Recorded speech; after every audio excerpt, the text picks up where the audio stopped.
dad, Paul Green. Paul, welcome. Hi. Hello, everybody. This has been quite the challenge getting this live set up. I wasn't sure if we were going to make it for a while. Then my dad broke his chair and thought he was going to fall off it and couldn't get the camera connected. My goodness gracious me.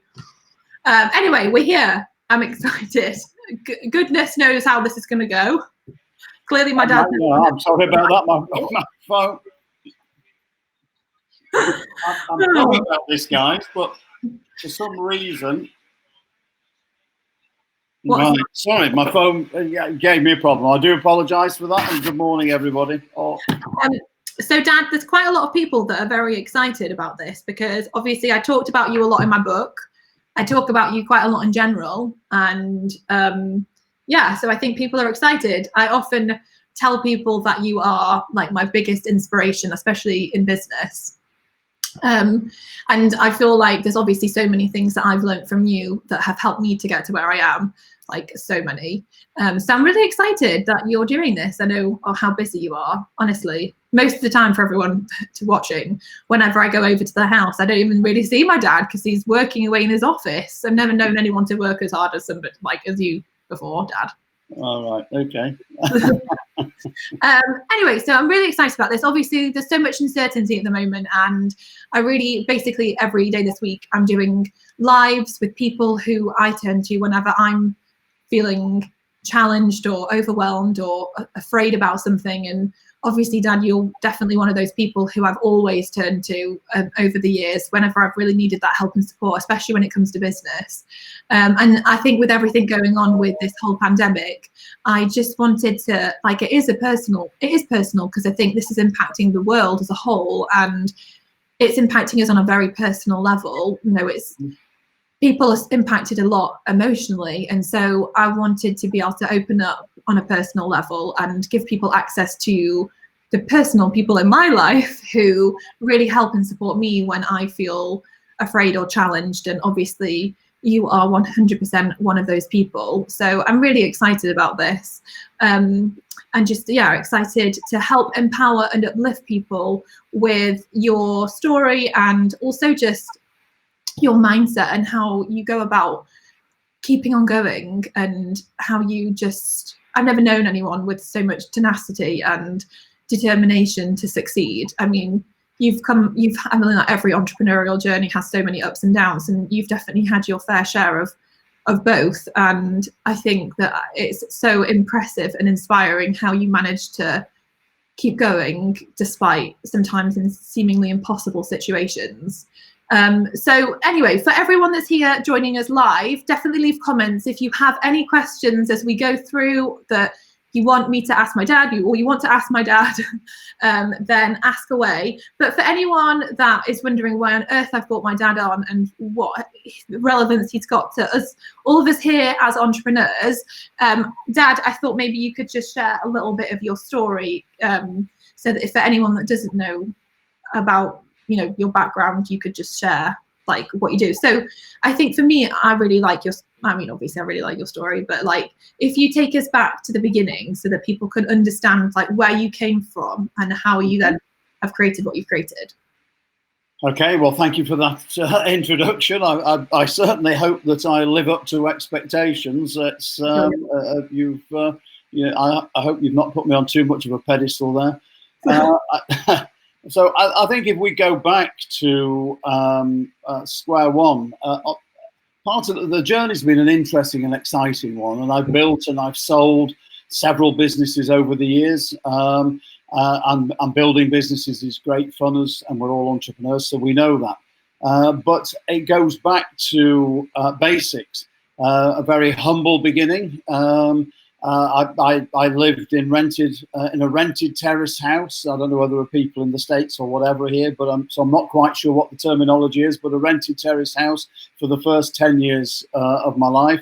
And then we lived in what would now be kindly called social housing, a council house at the time, which was rented accommodation provided by the states for the next 10 or 11 years of my life.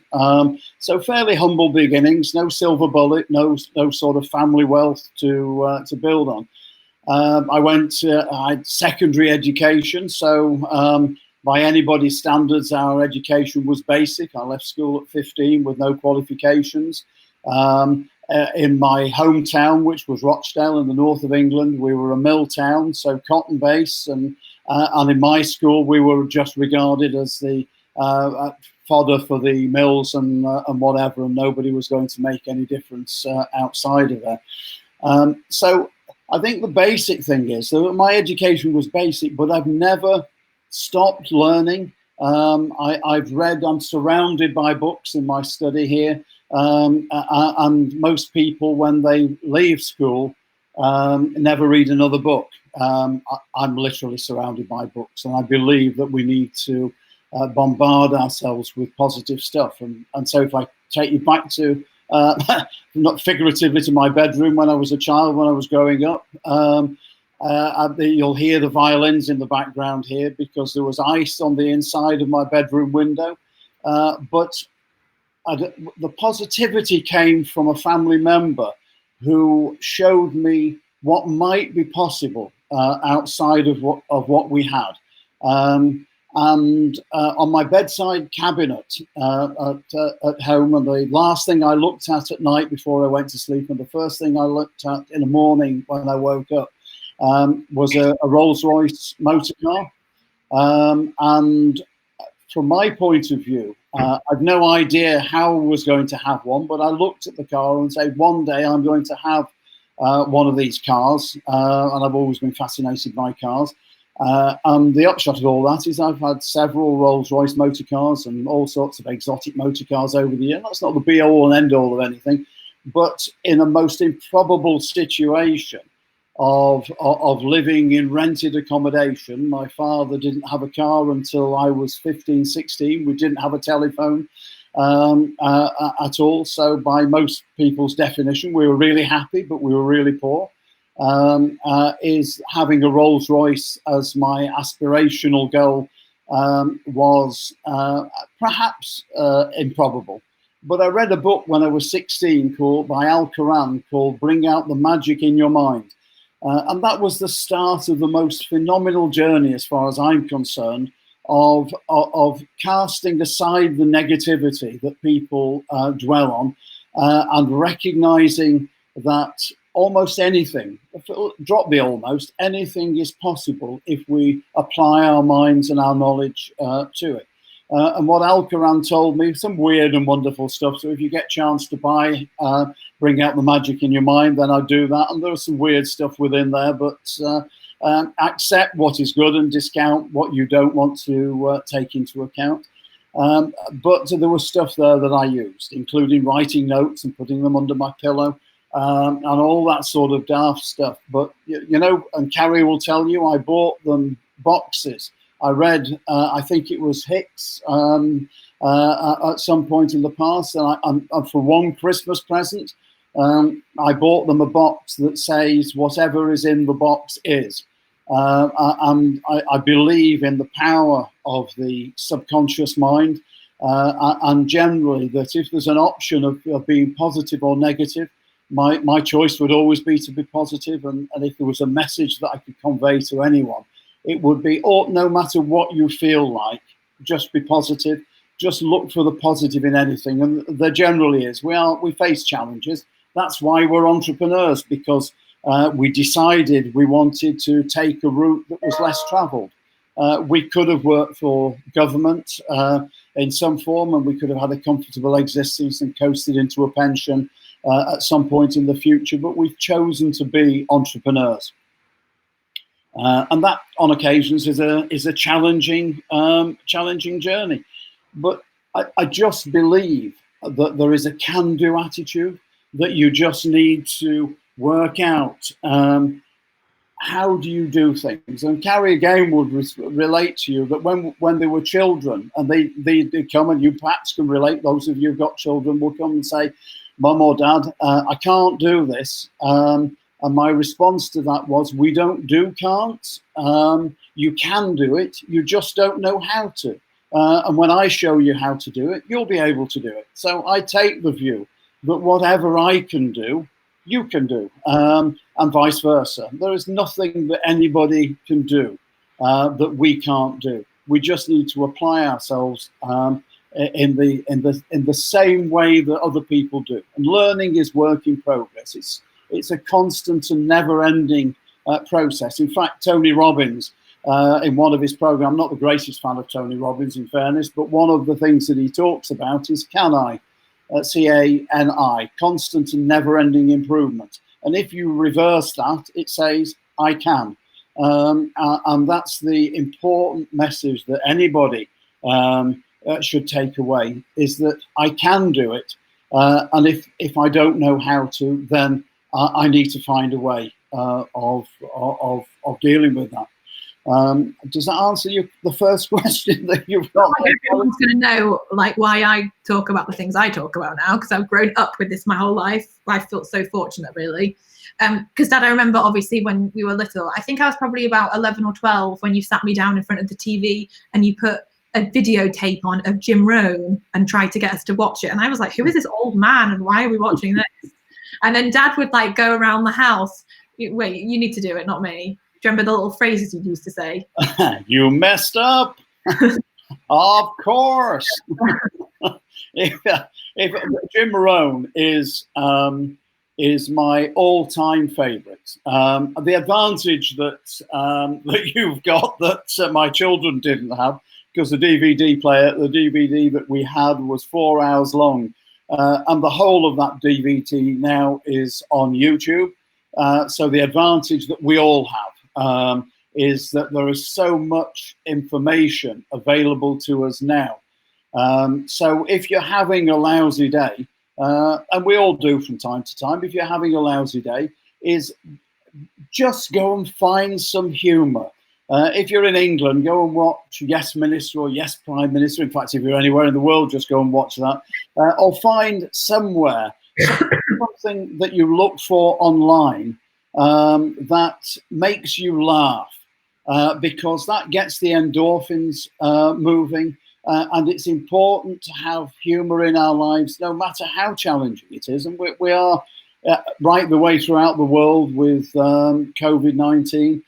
We all face some challenges and stuff that we've never had before.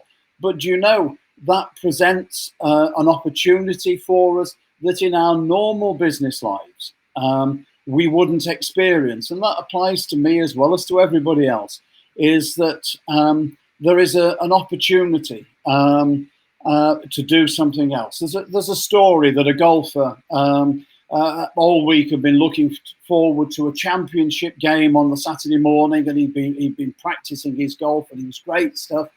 And Saturday morning, he threw open the curtains of his bedroom, and it was absolutely pouring down. The rain was horizontal. And so at that moment in time, he could have been really angry and kicked the dog and shouted at the kids. But instead, look back and say, this is an opportunity to do something else now. I can't play golf. So you could beat yourself up and have a lousy day, or turn around and say, right, okay, I'll use the time for something else. And for us now, for the next month or 2 months or however long it takes, we have an opportunity to refine our businesses, to look at what we might be able to do. So instead of maybe caressing a wounded spirit, we look at this and say, right, well, how can we improve our business? How can we do the things that we've meant to do that we haven't done? Tidy up our workspace, our offices, declutter around us, so that our minds are open, so that we can look at how we get the best out of what will continue to be a challenging situation. And so for me, in business is important. I love every minute of every day. I love business. It's what forces me to be challenged and to dig down into the experiences that I've had in the past. And Jim Rohn turns around and says, gather up the experiences of today and invest them in tomorrow. Nothing could be a stronger viewpoint than that. Whatever it is, create a bag of hindsight, gather up the experiences of today and invest it into tomorrow. I practice my craft on a daily basis. People turn around and say, well, I can't kick a ball like David Beckham or whoever the baseball player is in the States, or or whatever and whatever, and I'll never be as good as that. The reality to that is that if you were a child growing up, if you applied the same level of diligent effort to the way that David Beckham did that, or Maxim Vengerov played the violin, then you'd be able to do that. And Vengerov, I don't want to bore you too much, but Vengerov was interviewed once and said, "It's okay for you, maestro. You play the violin in an amazing way, and so you don't need to bother anymore." To which Maxim Vengerov turned around and said, "That's not the case. If I don't practice for a day, I notice that there's a difference. If I don't practice for 2 days, the critics notice there's a problem.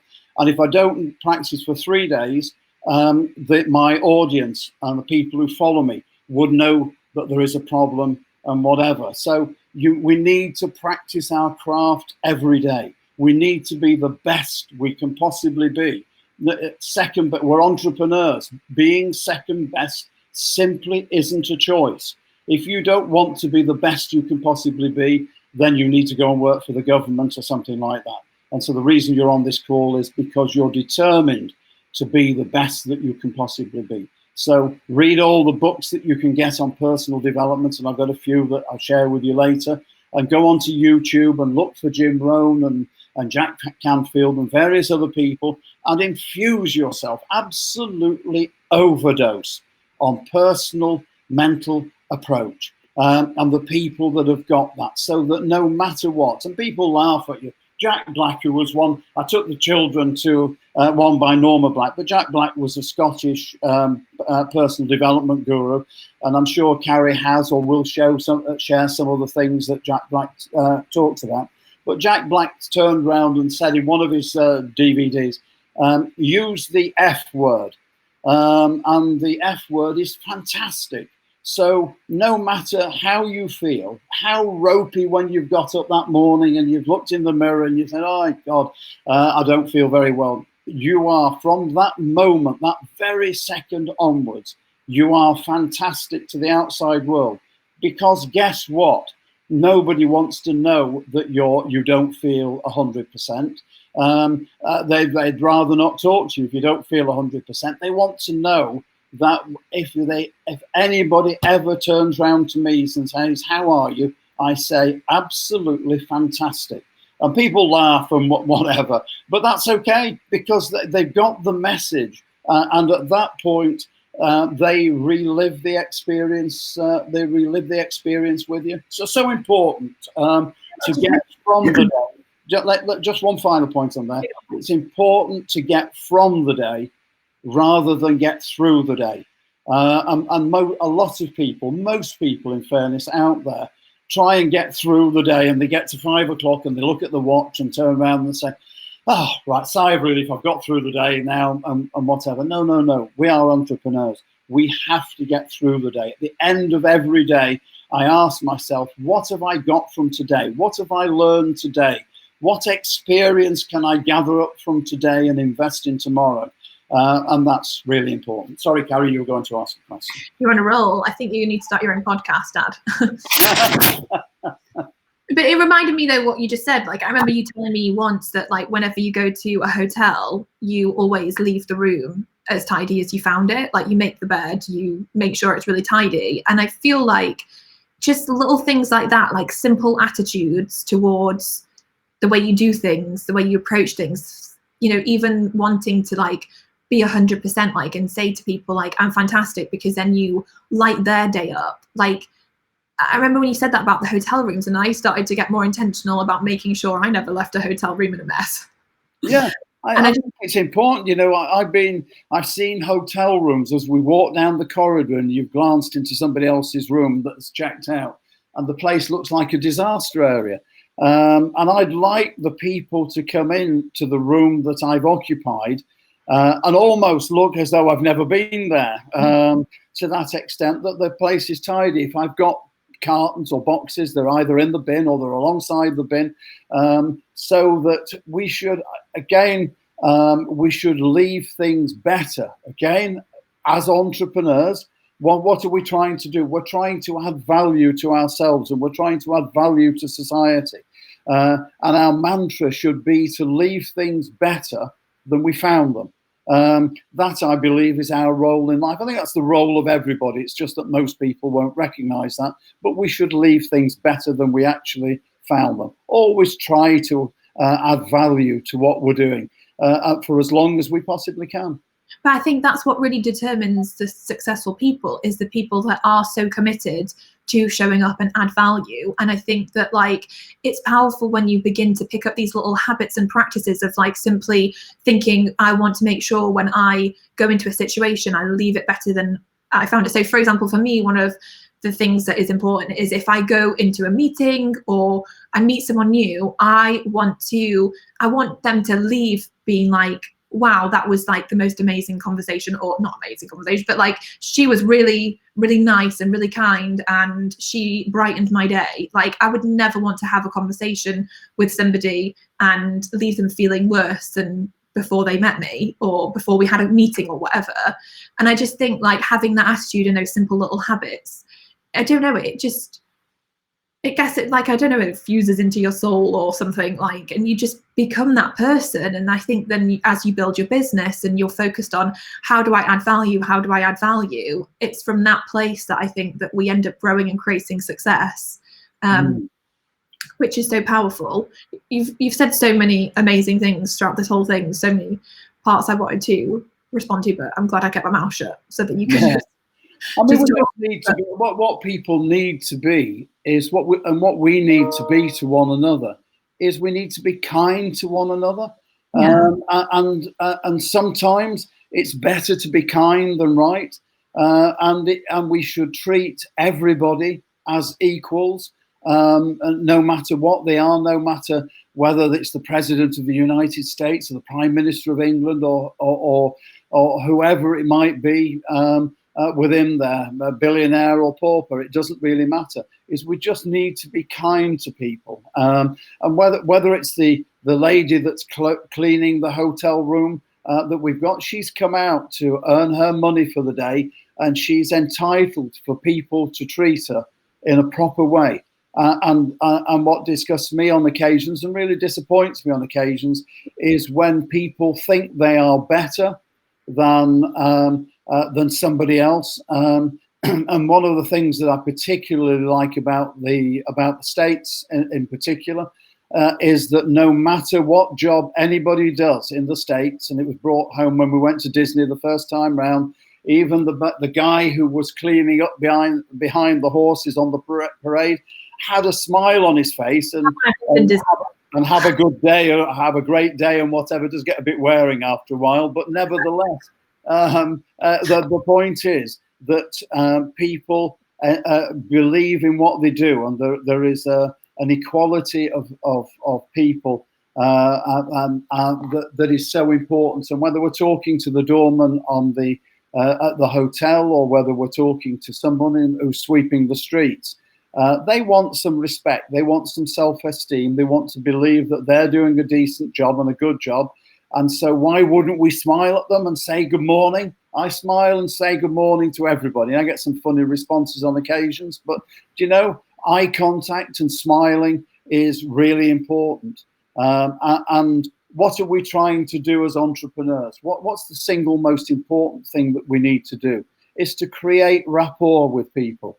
And I've got a book here that I'll show you later on, but that I've read through, is that, but we need to create rapport. We need to smile at people. We need to make eye contact, and we need to make the other people feel better than they did before.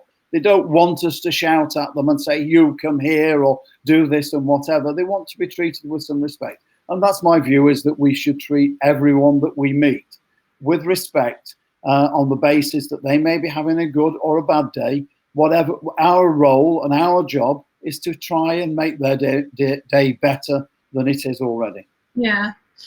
I also wanted to talk to you about some of the other practical things that you do, and some maybe a bit wacky and out there things that you do. I feel like people would never realize. I mean, like, for anyone watching, like, my dad is somebody that wears usually, if you're working at the office, you wear a white crisp shirt and a suit and a tie.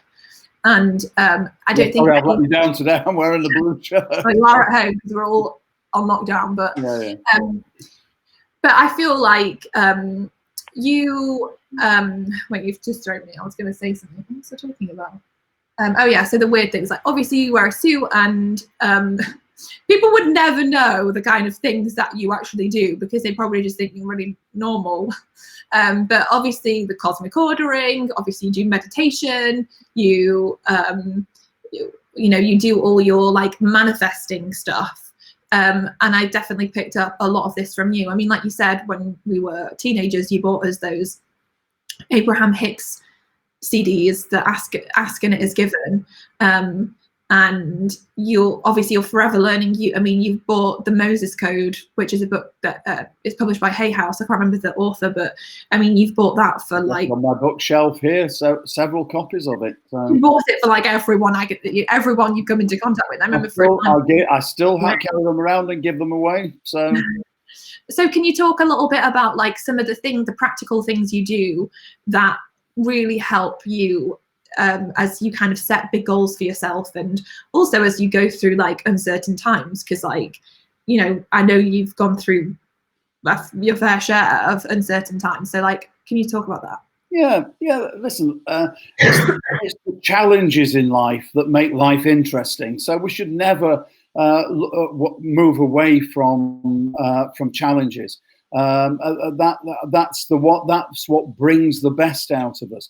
And as I've sort of got older, I suppose that I've met some really unusual people, some really far out and wacky people, but nevertheless, what it's taught me is that I need to have an open mind.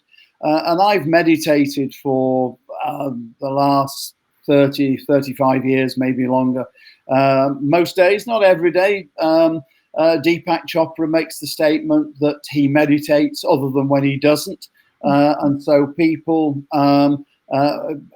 beat themselves up because they haven't meditated on a daily basis. The answer is sometimes, some days get away from us and we're not able to meditate. That's fine.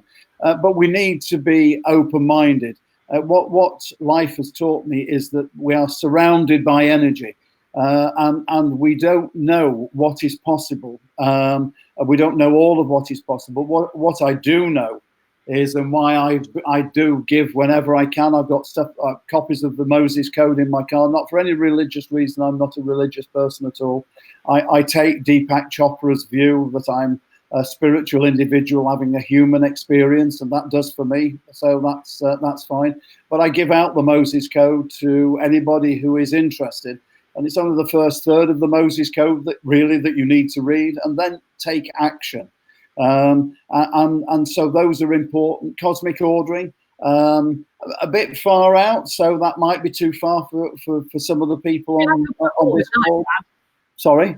I talk about it all the time. It's great. Cosmic ordering, I sent messages to the group yesterday. We should all cosmic order that the coronavirus goes away.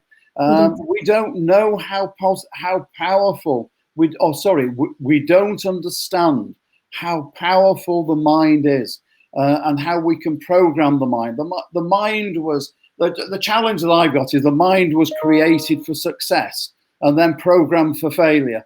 Because from the moment we were able to speak, everybody turned around to us and said, "No, you can't do that," or "No, you can't do this," and whatever. The reality is that the mind, when it's open, has the most incredible power attached to it, and we should look to embrace that however we can. So I never stop reading books that are likely to push me to the limits of what I think is acceptable or believable, and whatever. And we should all do the same. And I just when I read the Moses Code and when I read the Cosmic Ordering, I just feel that this is something I'd like to get that message over. How do we embrace that? If you don't buy any other book, buy Barbell Moore's Cosmic Ordering, and before we leave, I'll go and get one off my bookshelf and tell you who the author is of the Moses Code. But if you search for it, you'll find it. Do yourself a favor and buy those two books and read them. and set aside any misgivings you might have that this doesn't work, because you need to trust me in this instance, it absolutely does work. And the more we embrace it, and the more we believe in that can-do approach, that we can do virtually whatever we want. And I'll just, and I don't want to embarrass Carrie, but I have a fervent belief that people, all children, should have to learn to play a musical instrument. And why do I say that? Because, and having grown up with the challenge, and worked with Carrie when she learned to play the clarinet, and at age 7 or 8, and correct me if I'm wrong, but at age 7 or 8, she could get barely a squeak out of this, but she wanted a clarinet, and she could, and she got the most awful noise out of it. But by practicing for 15 minutes a day, on that basis, within 7 years, and much to the chagrin of her tutor, she turned round when she passed grade 6 and said, "I'm not going to do grade 7, I'm going to do grade 8 now." And he turned round and said, "That's not possible, that's the greatest leap from grade 6 to grade 8. But to all of you out there who know Carrie, you'll realise that there are no limitations to this woman's ability and to break the mould and whatever. And guess what? She went and she played grade 8. She passed grade 8, playing probably the most beautiful piece ever written for the instrument, being the second movement of Mozart's Clarinet Concerto. And that happened in 7 years, practicing for simply 15 minutes a day. And so what did that teach Carrie? It taught Carrie that anything is possible, because it moved from a situation of getting a squeak out of an instrument to playing the most beautiful piece ever written for the instrument. And that took 15 minutes a day. Just imagine that if we researched, so when people turn around to me and say, "I can't do that," or someone turned around to me recently and said, "I've been made redundant, and what am I going to do?" And I turned around and said, "Well, learn something else, do something else." "Well, I'm too old for that now, I can't do that."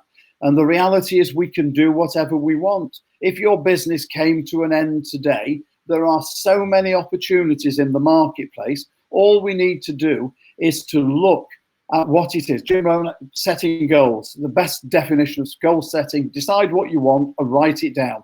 There are books and books in the library written about goal setting. The best thing is decide what you want and write it down. And so that's the same with everything that we do. We can't allow anything to blow us off that particular course. So inspiring. I feel like it's I always talk about musical instruments and relate it back to business, because I think sometimes now, with such a fast-paced world, especially with online businesses, we want to achieve things now and we want it to be a success right away, and we don't have the patience to realize that, like with learning a musical instrument, when we start out, we're fumbling away and we don't really know what we're doing, and then we have to practice and practice and practice and practice to actually have the breakthrough, to start to actually, get somewhere with it. And, they say overnight success takes 10 years. Like, it takes time to become really good at something. And I just think that, I'm glad that you made me learn that lesson. I think it's important for all of us, and it doesn't matter what it is, but for children, I think for children to learn to play a musical instrument, whatever it is, whether it's the clarinet or the piano or whatever it might be, it imposes a discipline, but more importantly than that, it demonstrates to the individual child just what is possible, that you can start from nothing and create something. And for all of us to take that message away is vitally important.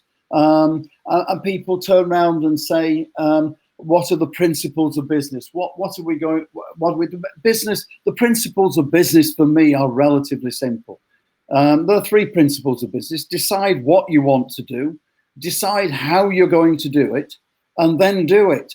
And what happens is that most people drop the ball on the third one because that takes us out of our comfort zone. It's easy to think about what we might do, and I might be able to think about how we're going to do it, but then we'll go around that circle again to see if we can get it to be perfect. Well, guess what? Perfection doesn't exist.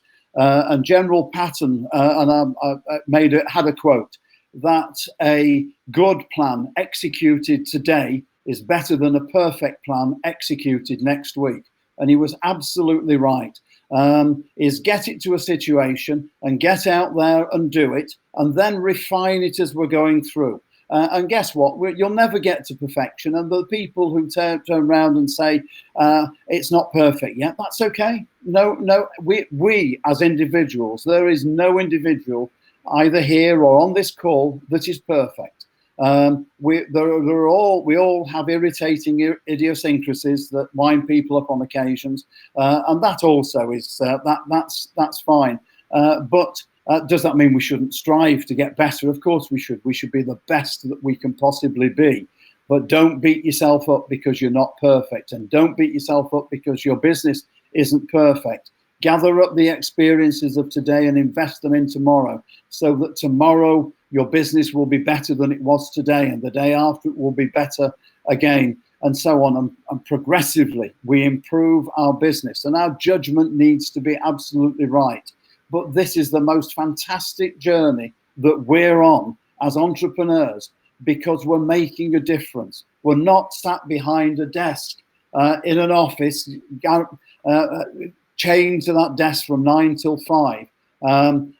We have the ability to fly and to create our own environment. And that is so important. But coming with that is the responsibility that we do that to the best of our abilities.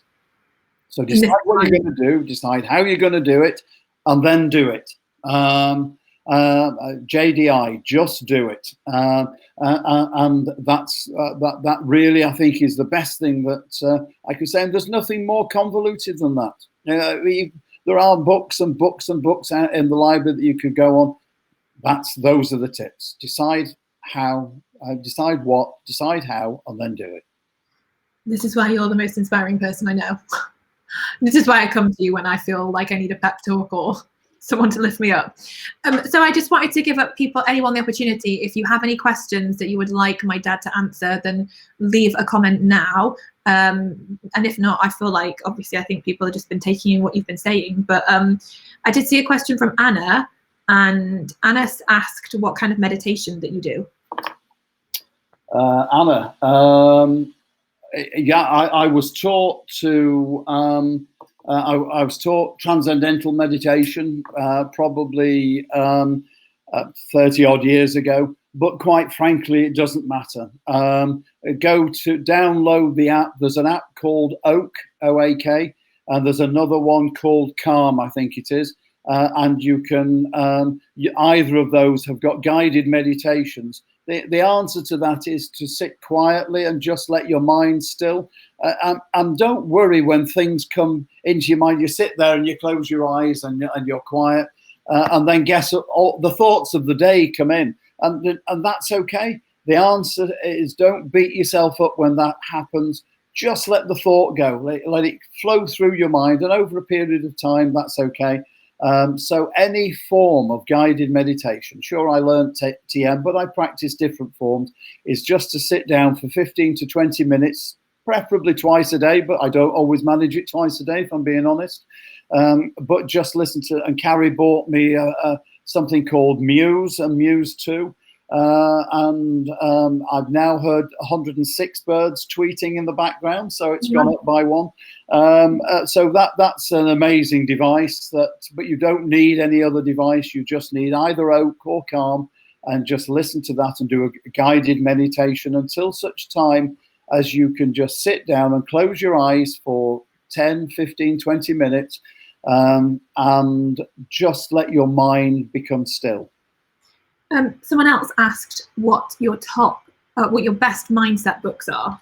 Let me see who it was. Right. Okay. As I've said, that we all find, especially now, we're in a challenging situation. So They aren't. So bombard yourself, absolutely overdose on positive stuff that you can feed the mind. The mind is like a sponge; it's receptive to whatever we put into that, and it will react to whatever we put into there. So if you want to have negative thoughts going in there, then fine, okay. Guess what? That the mind is so powerful. When people turn around to me and I say I'm absolutely fantastic, and I turn around to say, yeah, I'm absolutely fantastic, thanks very much, how about you? They turn around and say, not too bad.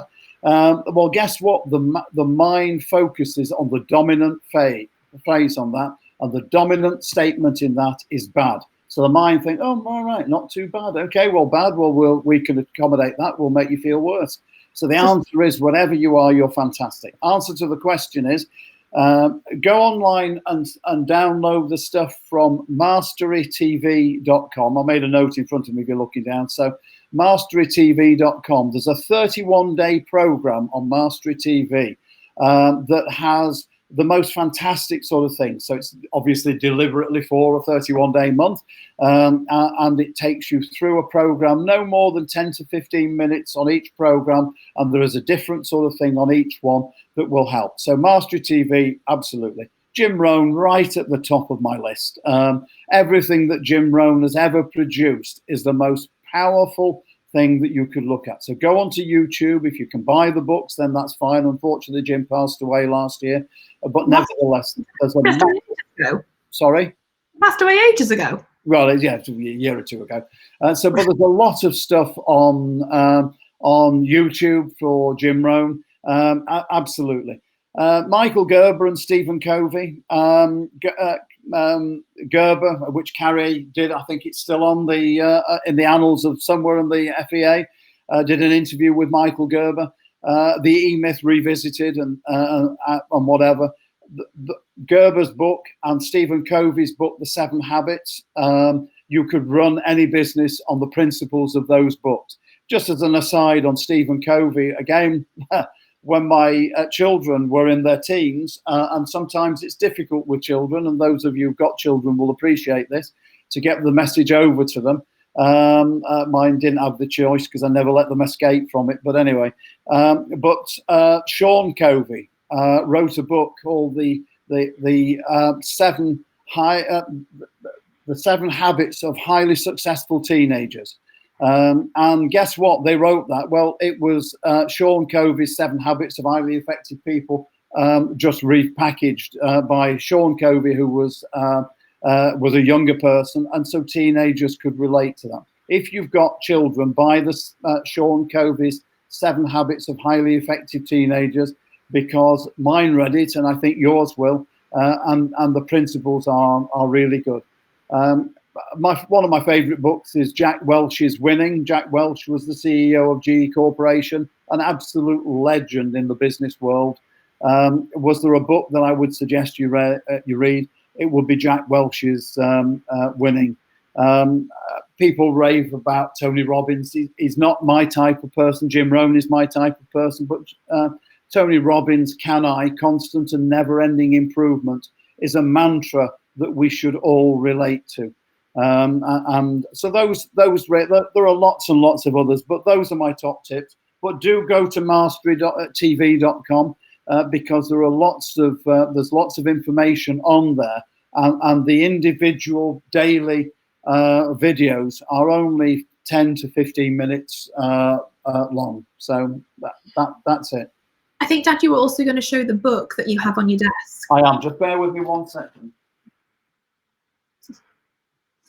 But anyway, well, he's gone to get the book. Sorry, I just went across. I just walked across my study to. So there's 2 books. One is that one, which is the Moses Code, which is by James Twyman. So I would definitely recommend everybody gets that. I'm not on commission, by the way, Frank. It's just in case anybody thinks that might be. And if you were here, I would give it. And the other one is by Michael Brooks, is Instant Rapport. And as business owners, as business owners, the single most important thing that we ever have to do is to create rapport with people, relate to them, look people in the eyes and smile and empathize. And Jim Rohn again has a statement that he says, wherever you are, be there. And so when you're talking to someone, it's not just if you're on the phone and somebody's constantly saying they're not listening to you. What you're saying is going in one ear and out of the other. We need to acknowledge people. People need to be valued and acknowledged, and we need to make eye contact, and we need to smile. So important that we smile at people and make people feel better. So go on next. Sorry. Just reminded me of the time that you did fall asleep while I was practicing my speech to you. No, I fell asleep going through your law books, sat at the kitchen table when you were doing your law degree. That's yeah. So I did do that, but that's hardly surprising, is it? Because I didn't feel bad because, like, you've heard me rehearse my talks about 1 million times. It must have been so boring. Dad, I wanted to read some comments to you just so you realise how inspiring you are. Jess said, this Facebook Live has been the best ever, the best I've ever listened to. Thank you so much. And then, can we please have weekly calls like this with Paul? No other question other than you rock, Paul. Wow, absolutely awe-inspiring. Very inspiring talk, Carrie's dad. Lovely to hear this. There's lots of them. Paul, you are magical. Love your dad. What an inspiration. He makes so much sense. Amazing human being. So many comments. But thank you so much. I appreciate those. Thank you very much for coming and sharing your words of wisdom with everyone, because you always uplift me and make me feel more positive whenever there's a challenge or uncertainty or lots of fears. And I think that you will have definitely done that for everyone today. I definitely think this is one to watch back over. We'll have to like break out segments of this to share. And yes, maybe one day I will convince you to start your own podcast show. Maybe we can do it together and I can just introduce you and then you can just go and just talk. But yeah, thank you so much. And cool. Thank you for inviting me. So glad that everyone got to hear your words of wisdom, because I've been able to hear them my whole life, and I feel like that's what's helped me to get to where I am. And I think that's huge. One of the biggest reasons why I feel so passionate about being able to share that with so many people, because so many people aren't as fortunate to have a dad like you, and so many people grow up and potentially have parents who maybe tell them people like us can't do that, or you need to go and get a job and do this, and or people just around them that don't support them and don't inspire or empower them to live their best life. And I feel like I'm so lucky to have had you to be able to empower me to believe in myself and to believe that anything is possible. And for that I am so grateful, and I'm so excited that I got to share your inspiration with everyone. Yeah, we live in a negative world where people take negativity, and lots of the television programs are the same. And I once attended a political rally where the speaker was a minister of the government, and all the people were in the depths of despair around the room. Slightly risque is this, but he made the comment. There were lots of blue rinse people there, so it didn't offend them, though they did titter. And his comment at the end of it, and we must remember this, because we take a bell jar with you wherever you go. So, and Carrie will explain what the bell jar does if she hasn't in the past. On occasions recently, I've had to get into my bell jar. So, and the significance of that, Carrie will go. But Baker turned round to the people and said, in Latin, nihil legitimus carborundum. And it's important that we remember what that means. And that means, and forgive the expression, don't let the bastards grind you down. And it's important out there. There is so much negativity that we just need to have at the back of our mind, nihil legitimus carborundum, that we don't let people take us down into the depths of despair. That we rise above that, because we all have the ability to do that. And those books and the Mastery TV and Jim Rohn and whatever, that level of positivity will allow you to rise above whatever challenges that you may face over the next 2 or 3 months, and possibly beyond. We will come out of this at the end of the day, and we will be stronger because you'll have the time to do research and development and improve your businesses and be much better. Like sharpening the saw, what Stephen Covey's 7th habit: sharpen the saw. Make us the best we possibly can. And whatever. I don't think I've got much else that I could add to that, Carrie. It's been a pleasure. Thank you very much for inviting me, and whatever. That was an excellent note to end on, so thank you. And I really hope you have all enjoyed listening to this. I definitely have. So thank you so much. And the replay will be up soon, and I'll make sure to email it you so you can watch it again if you want. But Dad, thank you very much. Thank you all for joining us, and I'll see you all soon. Bye, everyone. Thank you very much. Thank you. Bye.